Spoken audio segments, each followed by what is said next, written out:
ای نام تو بهترین سرآغاز، به نام تو کی نامه کنم باز. اما بعد فاعوذ بالله من الشیطان الرجیم. بسم الله الرحمن الرحیم. مهمترین موضوع برای هر یک خانواده. سلام و رحمت خدا بر شما مادران و خواهران عزیز. از شما احترامانه خواهش دارم که تا این موضوع را بشنوید، زیرا این گپ ها و این کمبودی ها در هر یک خانواده ما و شما وجود دارد. اکنون بیایید حقیقت را میشنویم و پیش راه این گونه خرافات و بیسوادی ها را میگیریم. در زندگی و در عائله های ما و شما بعضی سخنهایی هستند که خواهران و مادران ما با این سخنها باور دارند. مثلا زنها میگویند در شب یا در نماز شام به همسایه یا به کسی دیگر شیر دادن یا سفیدی دادن این کاری گناه است و خاصیت خوب ندارد، حالان که پیغمبر صلی الله علیه و سلم میفرمایند هرگاهی که جبرائیل علیه السلام نزد من می آمد همیشه مرا تأکید میکرد که با همسایت خوش معامله باش و با اون نیکی کن. به نهایت تأکید میکرد. من خیال میکردم که همسایه هم از من میراث میبرد، یعنی در قیامت بالای من دعوا میکند. یعنی از این حدیث فهمیده میشود که همسایه به نهایت حق بلند دارد. از این خاطر چه شب باشد و یا چه روز باشد برای اون نیکی کنید. دیگر سخنهایی که زنها میگویند این است که اگر کودک خرد نماز خواند پس چه حادثه‌ای میشود. از این خاطر کودکان معده را نماز خواندن نمیگذارند. مادران عزیز، این سخنها اساس ندارند و دروغ هستند، زیرا پیغمبر صلی الله علیه و سلم میفرمایند فرزندانتان را در سن 7 سالگیشان نماز خوان کنید. یا اینکه در بین زنها این سخنها مشهور شده است که اگر جارب را راست مانی پس گناه یا اوبال است. نه خواهران عزیز، هیچ گناهی نیست، زیرا جارب یک پردمت بیجان است که و هیچ خاصیت بدی و نیکی ندارد.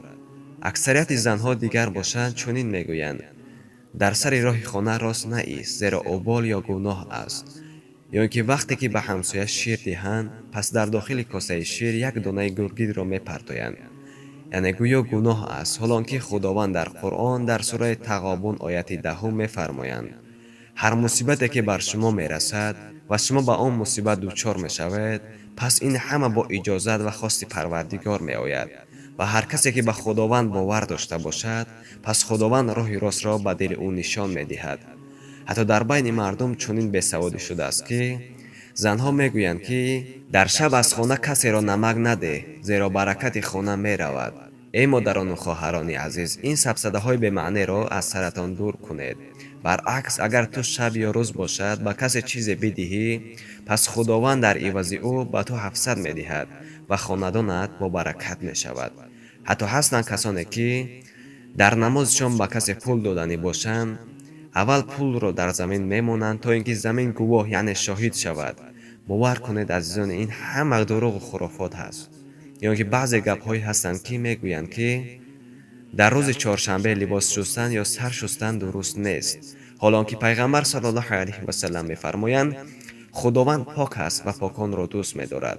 حتی اکثریت مردم هستند که در شب ناخن نمیگیرند که کاری گناه است، حالان که پیغمبر صلی الله علیه و سلم میفرمایند دین پاکی را طلب میکند. خواهران و مادران عزیز، خود خلاصه برآورید که این سخنهایی که در بین مردم پیدا شده است تا کجا حقیقت دارد. هیچگاه با این سخنها باور نکنید، زیرا همه دروغ و بی اساس هستند.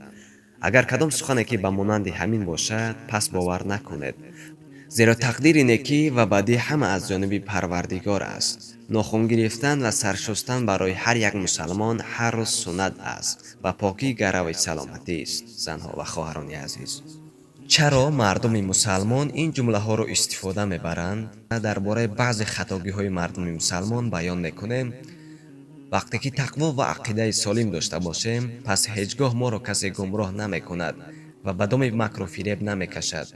ولی افسوس که بعضی مسلمانان امروزه تکیه بر پروردگار ندارند، بلکه تکیه و باوری به بعضی چیزهایی دارند که با عقل انسانیت راست نمی آید.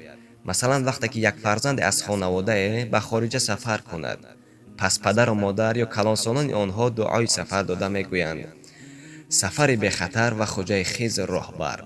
عجب یک سخن کفر بر زبان میآورند. مگر خوجه خیز راهبر است و یا پروردگار مهربان؟ хуҷаи хизр ҳеҷгоҳ моро роҳбарӣ карда наметавонад, зеро ӯ аз олам гузаштааст.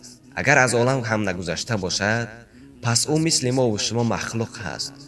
оё дар ҳангоми сафар нигоҳубини мо ва ё роҳбари мо ва ё кушоишгари мо худованд аст ва ё хуҷаи хизр? ё баъзе калонсолоне ҳастанд, ки вақте ки аз ҷои худ мехезанд, пас мегӯянд ё алишери худо, ё мегӯем ки ё пирмбовадин.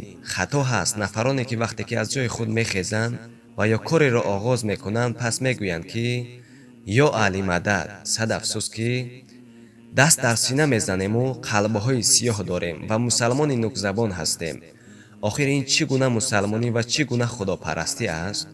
оё ҳазрати Али разияллоҳу анҳу ба мо мадад мекунад? не, албатта танҳо Аллоҳ таоло мадад мекунаду бас. худованд дар Қуръон дар сураи Фотиҳа ояти 4 мефармоянд: туро ибодат мекунем ва аз ту мадад кӯмак металабем. мо ҳар рӯз сураи Фотиҳа мехонем ва мегӯем ки ба сӯи худованд мегӯем ки мо аз ту мадад мехоҳем. чаро дар намоз ин сураҳоро мехонем ва ба худованд ваъда медиҳем, вале боз ё пирмбовадин, ё алишери худо, ё ин ки ё али мадад кун. магар ин кори мову шумо ширк нест? магар рӯи худро сиёҳ намекунем?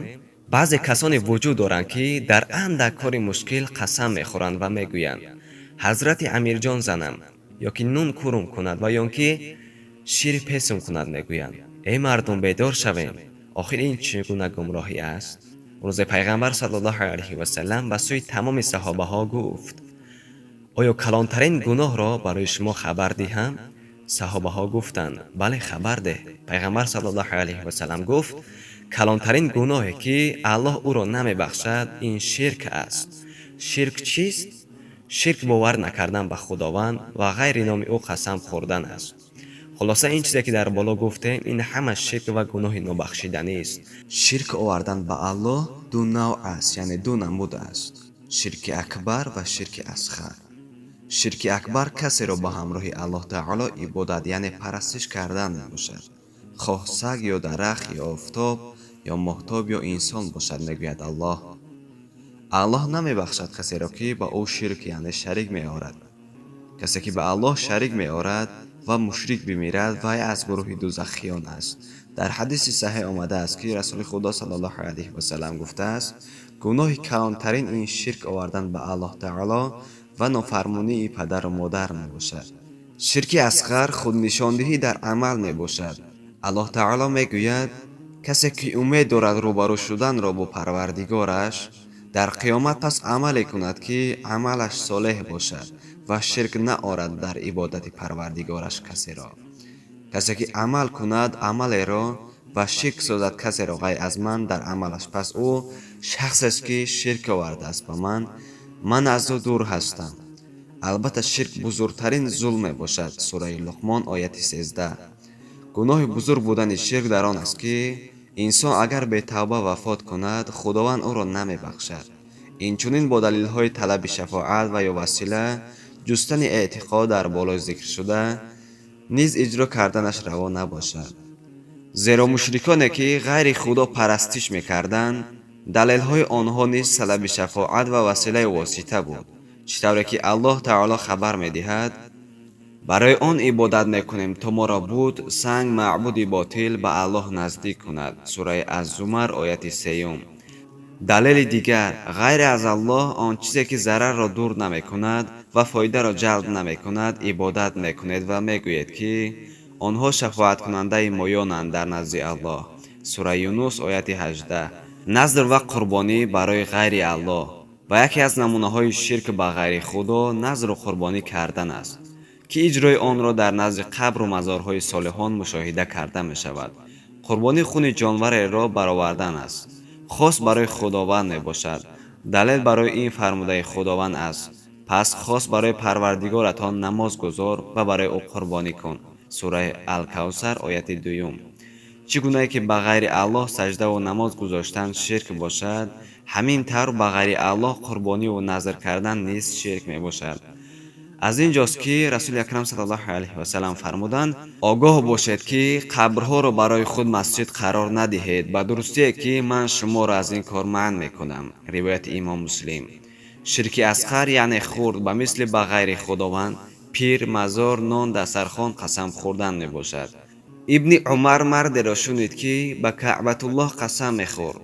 пас барояш гуфт: ба ғайри аллоҳ қасам махӯр, ки аз пайғамбар саллаллоҳу алайҳи васаллам чунин шунидам: касе ба ғайри аллоҳ қасам хӯрад, дар ҳақиқат кофир шудааст ва ширк овардааст. ривояти имом аҳмад саҳеҳ. риё низ аз ҷумлаи ширки асғар мебошад. риё амале ки инсон дар иҷрои он таърифу мадҳи дигарон талаб мекунад, ба мисли шахсе ки таълим мегирад то мардум ӯро олим бигӯянд, хайрот мекунад то мардум ӯро дасткушод гӯянд. пайғамбар саллаллоҳу алайҳи васаллам мефармоянд: сахттарин чизе ки бароятон метарсам, он ширки асғар мебошад. вақте ки аз он суол карданд, фармуд ки ширки асғар он худ риё аст. ривояти имом аҳмад саҳеҳ. ширки акбар соҳибашро агар аз дунё бетавба равад, дар дузах абадӣ боқӣ мегузорад. чӣ тавре ки худои бузург хабар медиҳад: ба аллоҳ ширк оварда шавад, албатта онро намебахшад. сураи ан-нисо ояти 116. аммо ширки асғар бошад, роҳест ки инсонро ба ширки акбар мерасонад. абдуллоҳ ибни масъуд разияллоҳу анҳу гуфтанд: барои ман бар дурӯғ ба худованд қасам хӯрдар беҳтар аст ки аз он ки ба ғайри худо ба ростӣ қасам бихӯрам. дар ин ҷо бузургии гуноҳи ба ғайри худованд қасам хӯрданро мефаҳмонад. боқӣ худ биандешед ва ба як хулоса биёед ва ин мавзӯъро ба дигарон расонед. иншааллоҳ ки дар савоби ин мавзӯъ шумо ҳам шарик мешавед. мо дӯстдори шумоем, бародарони азиз. аз ҳамаи шумо эҳтиромона хоҳиш менамоем ки баъд аз шунидани ин мавзӯъ дар ҳаққи мо дуо кунед. худо нигаҳбонатон. ассалому алайкум.